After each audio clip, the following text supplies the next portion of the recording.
سب سے پہلی بات تو میں آپ کو یہ عرض کروں کہ اس سے پہلے جتنی بھی سیاسی جدوجہد ہوتی تھی اس میں فورسز جو تھی وہ پیچھے ہوتی تھی اور سیاستدان جو تھے وہ لڑ رہے ہوتے تھے، اور الٹیمیٹلی ایک ایسا وقت آتا جب بات بہت آگے گزرتی تو کہا جاتا کہ جو وہ سیاسی حکمران ہوتے تھے وہ فوج کو آگے لانے کی کوشش کرتے، اور فوج جو تھی وہ اب عوام پہ گولی چلانے سے انکار کر دیتی. اور یہی بات اس وقت کے سیاسی کارکنوں میں تھی، اور خاص طور پہ وہ پولیٹیکل پارٹی جسے دیوار کے ساتھ لگایا گیا ہے پی ٹی آئی، اس کے کارکن اور باقی جماعتوں کے جو بھی اس وقت اس لڑائی میں جس انداز میں بھی شامل ہیں، یعنی وہ یہ سوچتے تھے کہ ایسا نہیں ہوگا کہ ہماری فورسز جو ہے ہمارے خلاف یعنی استعمال ہوں گی. اور یہی وجہ ہے کہ آپ اگر اس جائیں، جب یہ ڈی چوک میں 26 نومبر کو جو واقعہ ہوا اس وقت بھی لوگ گلے مل رہے تھے، فورسز گلے مل رہی تھی لوگوں کے، اور لوگ بیچارے بڑے خوش تھے. لیکن وہ حیران ہو گئے جب نماز پڑھتے ہوئے انسان کو اوپر سے دھکا دے دیا گیا اور اندھیرا پھیلا کے اس کے بعد گولیاں چلائی گئی. تو یہ بات کسی کے وہم و گمان میں نہیں تھی. اب اس کے بعد دوسرا بڑا واقعہ جو تھا وہ لشکر پہ یعنی لشکر کشی تھی، جو اپنا ہی تیار ان کا کردہ لشکر تھا. اس وقت بھی کوئی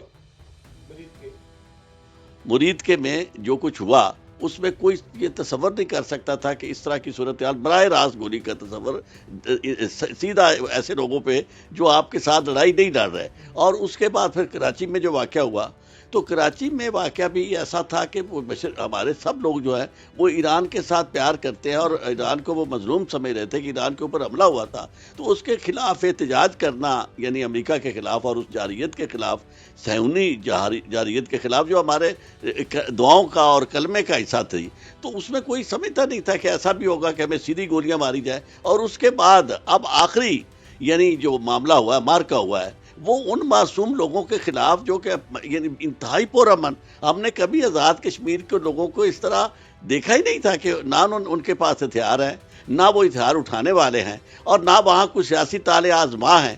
عام آدمی جو ہے جو مشکلات کا شکار ہے، جو جس کے جینون مطالبات ہیں، وہ اپنے جینون مطالبات لے کر آیا. آپ کی اپنی گورنمنٹ کے لوگ جو تھے کچھ گئے، انہوں نے مذاکرات کیے اور انہوں نے ان کی بات مان لی، اور اس کے بعد پھر وعدہ کیا، لکھا معاہدہ ہوا، اور اس کے بعد یعنی پھر آپ اس سے پیچھے ہٹ گئے، اور اس کے بعد آپ نے طاقت کا استعمال شروع کر دیا. اور طاقت کا استعمال بھی بے محابہ، جہاں ایک چھوٹے سے بچے سے لے کر بوڑھے آدمی تک، اور کوئی عورت مرد کوئی محفوظ نہیں ہے. اب وہ جب ہم دیکھتے ہیں تو یقین جانے میری تو آنکھیں پھٹی کی پھٹی رہ گئی ہیں کہ میں کیا دیکھ رہا ہوں. اور دوسری بات آپ نے جو کہی ہے کہ ہمارے وہاں وہ کلاق کی تحریک، پاکستان کی تاریخ یعنی اب بالکل بدل گئی ہے. وہ جو کسی نے کہا تھا نا کہ تاریخ لکھ رہے ہیں عروج و زوال کی، چوروں کو ڈاکوؤں کے برابر بٹھا دیا. اب حالت یہ ہے کہ پاکستان میں کبھی یہ نہیں ہوا تھا کہ الیکٹڈ ریپرزنٹیٹیو جو ہے وہ سپریم کورٹ کے یا ہائی کورٹ کے وہ بک جائیں کسی ایک پولیٹیکل پارٹی کے ہاتھ. پہلی دفعہ یہ ہوا کہ جو الیکٹڈ ریپرزنٹیٹیو تھے، پاکستان بار کونسل اور سپریم کورٹ بار کے پریزیڈنٹ، وہ بالکل ایک پولیٹیکل پارٹی نواز شریف کے ہاتھ میں بک گئے. اور بک کے اس کے بعد انہوں نے ایک نے جو تھا وزارت کا قلمدان سنبھال لیا، دوسرا جو ہے وہ ایک بالکل یعنی سیدھا سوداگر کے طور پر کھڑا. آپ حیران ہوں گے کہ اس وقت عدالتوں میں اگر کسی نے ریلیف لینا ہوتا ہے تو ان میں سے ایک شخص کو کھڑا کرتے ہیں، وہ تب عدالتیں ریلیف دیتی ہیں، چونکہ آپ نے عدالتوں کو بالکل تحقیق کر دیا ہے. عدالت کا نام وہاں صرف مذاق کے طور پر رہ گیا ہے. تو ایسی صورتحال میں بالکل مختلف معاملہ ہے. ایک تو لڑائی ہو رہی ہے یک طرفہ. اب ظاہر ہے کہ فوج کے خلاف تو لوگ نہیں لڑ سکتے، فوج تو آپس میں پولیٹیکل پارٹیز تو لڑ سکتی تھی، اور جو پولیٹیکل پارٹیز تھیں ان کا رول ایسا خوفناک کسی نے نہیں دیکھا تھا کہ پیپلز پارٹی اور یعنی جو بڑی اپنے آپ کو کلیم کرتی تھی کہ جناب ہم جمہوریت کے چیمپئن ہیں اور آئین بنانے والے ہیں، وہ آئین کی دھجیاں بکھیر رہے ہیں اور اپنے مفادات کی خاطر کسی سطح پر بھی جانے کے لیے تیار ہے. اور جس طرح کی باتیں ہم سن رہے ہیں مسلم لیگ نون کے حوالے سے جو وہ کر رہے ہیں، میں نہیں سمجھتا کہ انہیں کوئی سیاسی کہہ سکتا ہے. وہ تو ایک مفادات کا گروہ ہے جو اپنے مفادات کی خاطر کسی حد تک بھی جا رہے ہیں، اور اس میں یوں سمجھے یا فورسز انہیں استعمال کر رہی ہیں یا وہ فورسز کو استعمال کر رہے ہیں. اور یعنی وزیر دفاع وہ یہ کہے کہ جناب فلان راولہ کوٹ کے لوگ جو ہیں وہ کشمیری نہیں ہیں، اس کو شرم ہی نہیں آتی. خود اپنے نام کے ساتھ خواجہ لکھتا ہے. اور اس طرح کا بھی ہوا ہے کہ آپ انہیں یعنی مار کے اپنے لوگوں کو اپنا دشمن بنا رہے ہیں، اور آپ وہاں خوشی سے یہ بات کہہ رہے ہیں. یہ دیکھیں کشمیر کا معاملہ ذہن میں آپ یہ رکھیں کہ حمود الرحمان کمیشن رپورٹ کو سامنے رکھیں. وہ حالات پیدا ہوئے اس وقت، وہ لوگ پاکستان تھے، لیکن جب آپ نے مارا اور اس سے زیادہ خوفناک قسم کے واقعات یعنی اس وہاں نہیں ہوئے تھے، اس کے قریب قریب تھے معاملات. الٹیمیٹلی وہ لوگ جو تھے انہوں نے فارن فورسز کو بلایا. تو خدا نہ خواستہ اب آپ کا دشمن جو ہے اگر وہ ایسی صورتحال سے فائدہ اٹھا کر کوئی ایسی مہم جوئی کرتا ہے تو پھر لوگوں کو تانا نہ دینا، الزام نہ دینا. جس طرح آپ نے کشمیر کے حوالے سے بات کی، اس حوالے سے میں آپ سے بحیثیت قانون دان یہ بھی ضرور پوچھوں گا کہ اگر یو این کے چارٹر کے تحت انڈیا اور پاکستان مقبوضہ کشمیر میں اور آزاد کشمیر میں بحیثیت گارڈین ہیں دونوں ریاستوں کے، اور ایسی صورتحال میں اگر اس وقت کشمیری اٹھ کر یو این میں چلا جاتا ہے اور وہاں جا کے یہ کلیم کرتا ہے کہ ہمارا گارڈین ہی ہمیں مار رہا ہے، تو صورتحال کیا ہوگی؟ لیکن اس سے پہلے آپ نے جیسے تمام سیاسی جماعتوں کی بات کی، وکلاء کی بات کی، اسی طرح میڈیا کو دیکھ لیں، آپ مساجد کو دیکھ لیں، آپ علماء کو دیکھ لیں، ہر ایک طبقہ اگر یہ میں یہ کہوں کہ بکا ہوا ہے یا جھکا ہوا ہے یا اس وقت ڈرا ہوا ہے تو یہ غیر مناسب نہیں ہوگا. ہر ایک طبقہ جب اس صورتحال میں چلا جائے تو ایسی صورتحال میں وہ معاشرہ، وہ سوسائٹی کیا سمجھتے ہیں، وہ انتہائی تنزل اور زوال کا شکار ہے. اس کے بعد ایک آخری لمٹ آتی ہے، عروج ہوتا ہے یا زوال ہوتا ہے. زوال جب انتہائی لمٹ پر پہنچ جاتا ہے تو اس کے بعد وہ انقلاب کی طرف جاتا ہے. کیا دیکھتے ہیں پاکستان میں؟ آپ دیکھیں کہ جب سمندر میں خاموشی آ جاتی ہے تو وہ ایک طوفان کا پیش خیمہ ہوتی ہے. اب یعنی وہ بڑی بار بار میں نے یہ شعر سنایا بھی کہ شور ہے زیر زمیں، چشمہ ابلتا کیوں نہیں، بول اے خاک وطن پانی نکلتا کیوں نہیں. طال آزما سیاستدان اور حکمران ہمیشہ یہ سمجھتے ہیں کہ ہم نے طاقت کے ذریعے اتنا لوگوں کو نیچے دبا دیا ہے اور اپنے وسائل کو، ملکی وسائل کو استعمال کر کے ہم نے اس طرح کے بکاؤ ملا ان کو خرید دیا ہے اور اسی طرح بے ضمیر وکلا کو خرید لیا ہے اور تمام وہ طبقات صافی. آپ اندازہ کریں، میں تو ان پہ حیران ہوں، وہ یعنی بالکل یعنی ان کی زبان بول رہے ہیں. اس طرح کا بھی صافی کا یہ کام تھا. جی چوہے صاحب، آپ نے جس طرح ذکر کیا کہ پاکستان میں اس وقت طال ازما جو ہیں انہی کی حکمرانی ہے اور ان کی مرضی سے معاملات چل رہے ہیں اور ہر ایک طبقہ جو ہے پسا ہوا ہے. جس طرح آپ نے کہا کہ تاریخ کا ان کو مطالعہ کرنا چاہیے، کیونکہ پاکستان کے اندر ایوب خان بھی گزرا ہے، ضیاء الحق بھی گزرا ہے، پرویز مشرف بھی ہو کے گزرے ہیں. ان کے اختتامی جو دن تھے وہ کوئی اچھے نہیں گزرے اور آج کے معاملات بھی کچھ اسی طرف جا رہے ہیں. اللہ خیر کرے پاکستان کی. یہ بتائیے گا کہ جب بھی پاکستان کے اندر کوئی تبدیلی آتی ہے تو ہمیشہ اس میں ایک تو وکلاء اپنا کردار ادا کرتے ہیں، پھر جو عام لوگ ہیں اس کو موٹیویٹ کیا جاتا ہے، اس کو سڑک کے اوپر آتا ہے. پاکستان کے اندر ایک تحریک جو ابری، جو اسٹریٹ کے اندر اور خاص طور پر گزشتہ الیکشن کے اندر عمران خان کی صورت میں اور اس کی جماعت کی صورت میں ان کو دبا دیا گیا اور ابھی تک ان کو آواز جو ہے اس کو دبا کے رکھا ہوا ہے. اور اس وقت عمران خان خود جیل کے اندر وہ مقید ہیں. اس حوالے سے بات کیجیے گا، عمران خان کیا دیکھتے ہیں کب تک اس کی آواز کو دبائے رکھا ممکن ہے اور کب تک اس کی جماعت کو، ان لوگوں کو جو اس کے فالورز ہیں، اور ابھی تک حالانکہ اتنا عرصہ اس سے قبل بھی جماعتیں جو جب بھی زیر عتاب آئی ہیں تو اتنا عرصہ کسی نے گزارا نہیں ہے، بڑے تھوڑے عرصے میں ہی لوگ اپنی وفاداریاں تبدیل کرنے میں تیار ہو جاتے ہیں. لیکن عمران خان مضبوط اعصاب کا مالک ہے جو ابھی تک ان کے تمام جو ڈیلنگ ہے اس کے ساتھ جو میچ نہیں کر رہا اور ابھی تک جیل کو بھگت رہا ہے. تو کب تک یہ چلے گا اور کب تک یہ بہتری کی طرف ہم جا سکتے ہیں؟ میں آپ کو ایک عرض کروں کہ سب سے بڑی بات یہ ہوتی ہے کہ اگر لیڈر کا حوصلہ ہو جتنا عمران خان کا ہے تو کامیابی عوام کی ہوتی ہے، اس لیڈر کی ہوتی ہے. اس میں آپ کے سامنے نیلسن منڈیلا، چی گویرا اور اس طرح کے کتنے بڑے بڑے لیڈر ہیں جنہیں جیلوں میں کتنی دیر تک رکھا گیا اور الٹیمیٹلی وہ کامیاب ہوئے.